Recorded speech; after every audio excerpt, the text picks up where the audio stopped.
बिस्मिल्लाहिर्रहमानिर्रहीम। मैं डॉक्टर फैसल हारून, माहिर अमराज शुगर। और आज जनाब हम थोड़ा सा बात करेंगे जनाब कि आपको जैसे पता है कि हमारे यहाँ जो स्टेपल फूड है वो जनाब चावल या रोटी है, ठीक है। और वेस्ट में अगर चले जाएं तो उनके यहाँ जो स्टेपल फूड है वो जनाब जो है वो गोश्त जो है, मीट जो है वो उनके यहाँ बहुत ज़्यादा लिया जाता है।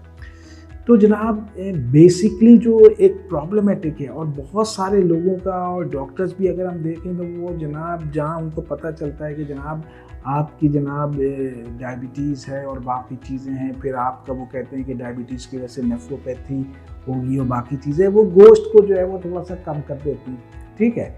लेकिन असल में जो सबसे ज़्यादा प्रॉब्लमेटिक चीज़ है वो इंसान जो अपनी मील ले रहा होता है उसमें वो ग्रेन्स जो है वो सबसे ज़्यादा, जिसको हम आम लफ्ज़ों में अनाज कहते हैं, ठीक है। वो आपका फैट नहीं है, वो आपका प्रोटीन नहीं है, वो आपकी जनाब कोई और चीज़ नहीं है। सबसे ज़्यादा जो आपके लिए जो नुकसानदेह चीज़ है वो ग्रेन्स है, क्योंकि ग्रेन्स जो है वो आपकी जो है वो इंसुलिन रेजिस्टेंस को जो है वो आपको बहुत ज़्यादा बढ़ाती है। और जितनी ज़्यादा आपकी बॉडी में इंसुलिन रेजिस्टेंस होगी, आपकी सारी प्रॉब्लम जो है वो इंसुलिन रेजिस्टेंस, बहुत ज़्यादा हर बीमारी के पीछे जो है ना गेम जो है वो इंसुलिन रेजिस्टेंस का चल रहा होता है।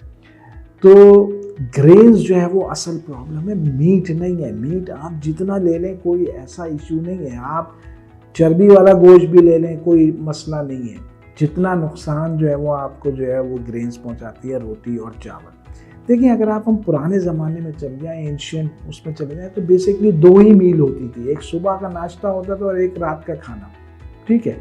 ये तो हम जो हमारे जो जदीद आपका जो वर्ल्ड है उसमें आप देख लें पिछले 1.5-2 सालों में अगर हम देख लें तो ये 3 खानों का जो एक रवाज है कि सुबह नाश्ता, दोपहर का।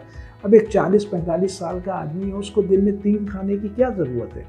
तो 3 दफ़ा वो रोटी लेगा, अनाज, उसको ज़ाहिर बात है रोटी या चावल, या 2 दफ़ा चावल, 1 दफ़ा जो है अगर वो रोटी दोपहर में ले रहा है, रात को चावल, या दोपहर में चावल, रात को रोटी, और सुबह भी ब्रेड या पराठे, तो 3 वक्त हो गए ना, तीनों वक्त। तो ये बहुत ही ज़्यादा प्रॉब्लमेटिक चीज़ है और जो प्रॉब्लम हो रही है, ठीक है। गोश्त खाना जो है वो प्रॉब्लम नहीं है। आप जो है वो अगर 1 या 1.2 ग्राम पर केजी बॉडी वेट के हिसाब से भी आप प्रोटीन ले रहे हैं तो वो कोई इतना इशू, कोई इतना ज़्यादा मसला जो है वो नहीं होगा, जितनी ज़्यादा प्रॉब्लम जो है वो आपको ग्रेन्स लेने से जो होगी। और सारा बॉडी का जो सिस्टम है वो जो है वो जनाब जो है वो ये जो अनाज जो है वो ग्रेन्स जिसको हम कहते हैं, जिसमें रोटी भी आ गई, चावल भी आ गए, ये चीज़ें जो है वो आपकी जो ख़राब करती हैं। तो मैंने कहा थोड़ी सी आप इस पे बात कर ली जाए। वीडियो को लाइक करना मत भूलिएगा, चैनल को सब्सक्राइब करना मत भूलिएगा। इंशाल्लाह अगली दफ़ा पे किसी और अच्छी टॉपिक के साथ हाज़िर होंगे। अस्सलाम वालेकुम।